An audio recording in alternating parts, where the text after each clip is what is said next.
Boa noite a todos, sejam todos bem-vindos em nome de Jesus. Estamos aqui mais uma vez reunidos para o nosso ato prece pelos irmãos suicidas. Então hoje, quarta-feira, voltamos a nos reunir, aqueles que estão ao vivo e aqueles outros irmãos que vão acessar, aqueles confrades que vão acessar mais tarde o vídeo, que possam todos estar sendo abençoados em nome de Jesus. Vamos preparar, através de uma leitura edificante, para a nossa prece inicial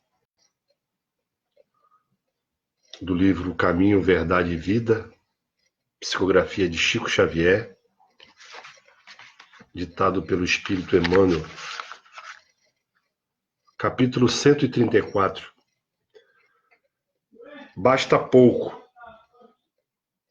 Disse-lhe Judas: Senhor, de onde vem que te hás de manifestar a nós e não ao mundo? Evangelho de João, capítulo 14, versículo 22. Um dos fatos mais surpreendentes do cristianismo é a posição escolhida pelo Salvador, a fim de anunciar as verdades eternas. Não aparece Jesus em decretos sensacionais, em troféus revolucionários ou em situações de domínio. Chega em paz, à manjedoura simples, exemplifica o trabalho, conversa com alguns homens obscuros de uma aldeota singela e só com isso prepara a transformação da humanidade inteira. Para o mundo inferior, todavia, a pergunta de Tadeu ainda é de plena atualidade. As criaturas vulgares só entendem os que se impõem aos demais, ainda que para isso sejam compelidas a ouvir sentenças tirânicas, proferidas em tribunais sanguinolentas, apenas compreendem espetáculos que ferem a visão e gestos teatrais dos que dominam por um dia para sofrer amanhã o mesmo processo transformador imposto ao mundo transitório ao qual se dirigem. Jesus, todavia, falou à alma imortal. Por esse motivo, suas revelações nunca morrem. Além disso, provou não ser necessária a evidência social ou econômica para o serviço de utilidade a Deus, demonstrando ainda não ser para isso indispensável a cidade com as arregimentações e recursos faustosos.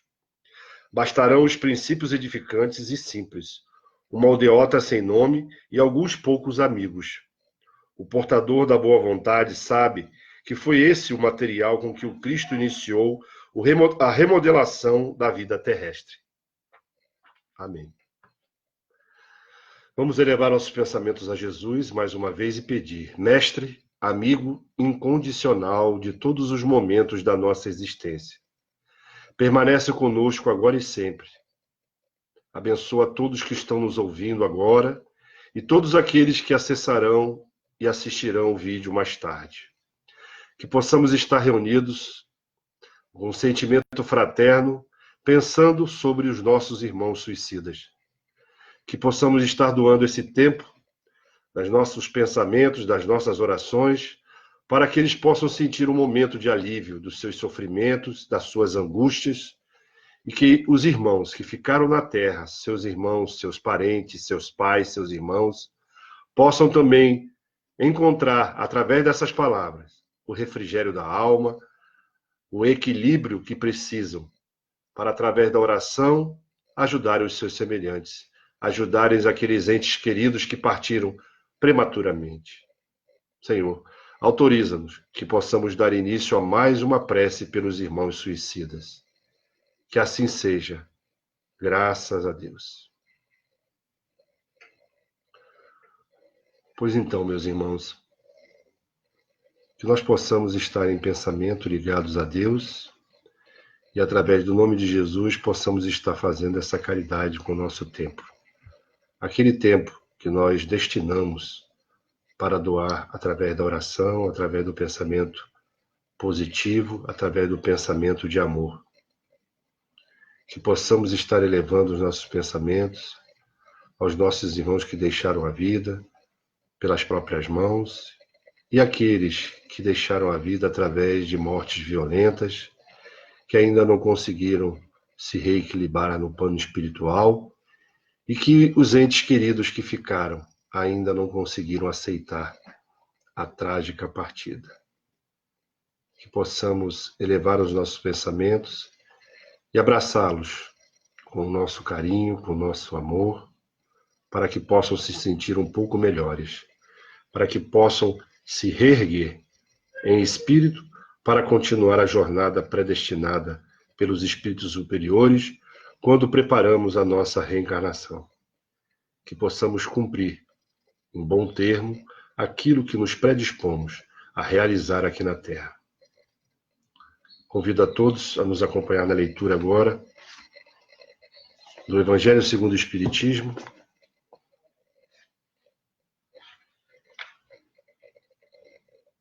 que possamos estar lendo o capítulo 27, Pedi e obtereis, o título. Eficácia da prece. Seja o que for que peçais na prece, crede que o obtereis, e concedido vos será o que pedirdes. Evangelho de Marcos, capítulo 11, versículo 24. Há quem conteste a eficácia da prece com fundamento no princípio de que, conhecendo Deus as nossas necessidades, inútil se torna expor-lhes. E acrescentam os que assim pensam, que achando-se tudo no universo, encadeado pelas leis eternas, não podem as nossas súplicas mudar os decretos de Deus. Sem dúvida alguma, há leis naturais e imutáveis que não podem ser abrogadas ao capricho de cada um. Mas daí a crer-se que todas as circunstâncias da vida estão submetidas à fatalidade, vai grande distância. Se assim fosse, nada mais seria o homem do que instrumento passivo, sem livre-arbítrio e sem iniciativa. Nesta hipótese, só lhe caberia curvar a cabeça ao jugo dos acontecimentos, sem cogitar de evitá-los. Não deveria ter procurado desviar o raio. Deus não lhe outorgou a razão e a inteligência para que ele as deixasse sem serventia. A vontade para não querer, a atividade para ficar inativo. Sendo livre o homem de agir num sentido ou noutro, seus atos lhe acarretam, e aos demais, consequências subordinadas ao que ele faz ou não. Há, pois, devidos à sua iniciativa, sucessos que forçosamente escapam à fatalidade e que não quebram a harmonia das leis universais, do mesmo modo que o avanço ou o atraso do ponteiro de um relógio não anula a lei do movimento sobre o qual se funda o mecanismo. Possível é, portanto, que Deus aceda a certos pedidos, sem perturbar a imutabilidade das leis que regem o conjunto, subordinada sempre essa anuência à sua vontade. Deus instituiu leis, e essas leis são perfeitas.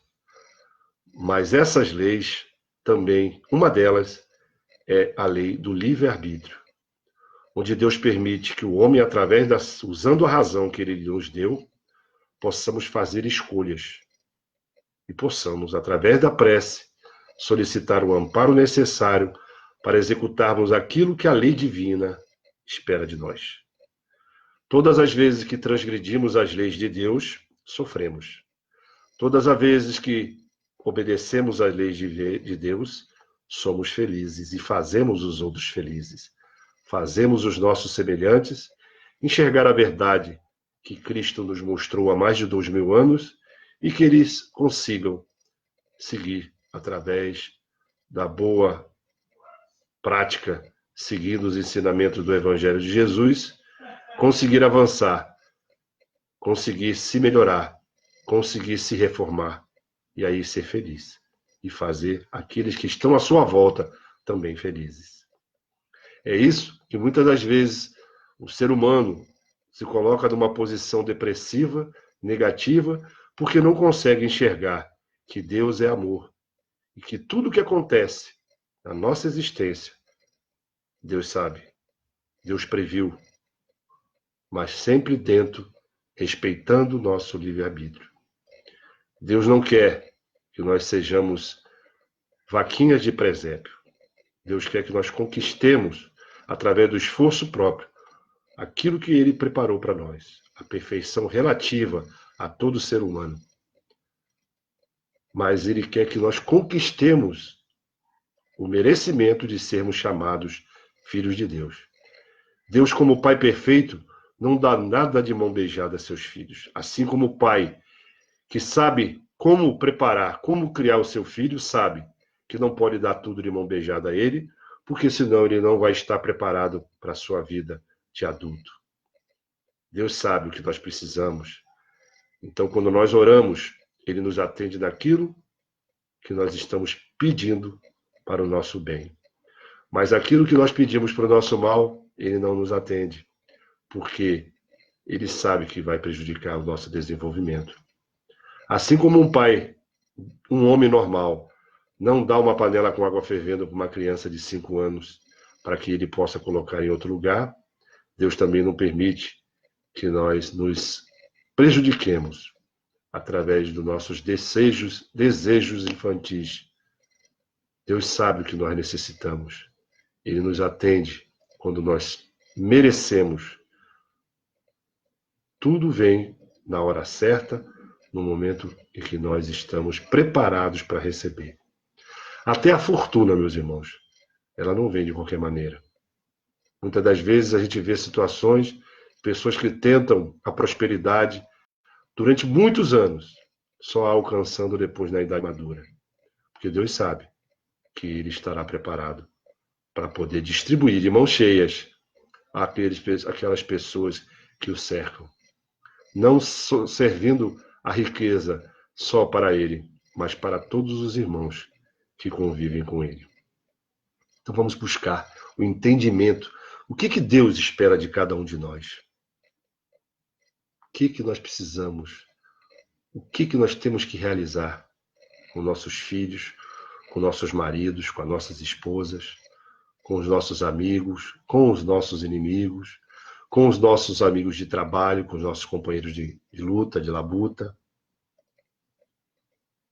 Então é esse entendimento, através da razão, através do estudo da palavra de Deus, no sentido de estudo da Bíblia, estudo do Evangelho segundo o Espiritismo, estudo dos livros de mensagens trazidos pelos espíritos superiores até nós. Meditemos sobre a palavra de Deus, meditemos para que possamos encontrar o melhor caminho, a melhor decisão. Então vamos nos preparar agora para a nossa prece de encerramento, sempre não esquecendo de abraçar os nossos irmãos. Deus, Pai Santíssimo, Criador de todas as coisas que existem no universo e de todos nós, causa primária de tudo o que há. Aquele que não foi criado, aquele que por ele tudo surgiu, tudo criou-se. Que nós possamos estar merecedores de condição de filhos, porque nós entendemos hoje que é uma condição conquistada. Todos temos condições de sermos filhos de Deus, mas precisamos querer. E é só isso que Deus espera de nós. Assim como Ele permite que todos os animais se alimentem na floresta, que a planta tenha a água e o sol que precisa, na hora que nós nos colocamos em condição de filho de Deus, tudo acontece a nosso favor e a dos nossos semelhantes. Por isso Jesus autoriza-nos, permanece conosco agora e sempre, e autoriza-nos a darmos por encerrado mais uma prece pelos irmãos suicidas. Que assim seja. Graças a Deus. Muito obrigado a todos que estão aqui participando conosco ao vivo. Muito obrigado à nossa irmã Marisa, à nossa irmã Aline, à nossa irmã Góris e a todos os outros que estão aqui conosco hoje. Peço a todos que estão ao vivo e que vão assistir esse vídeo mais tarde, compartilhem, para que possamos alcançar um número maior dos nossos irmãos. Muitos que estão passando por um momento difícil na madrugada, durante a noite, talvez até pensando em tomar uma decisão errada. de tirar a vida através das próprias mãos. Abençoemo-nos todos uns aos outros. E uma boa noite de descanso. E até amanhã, às 18 horas. Obrigado.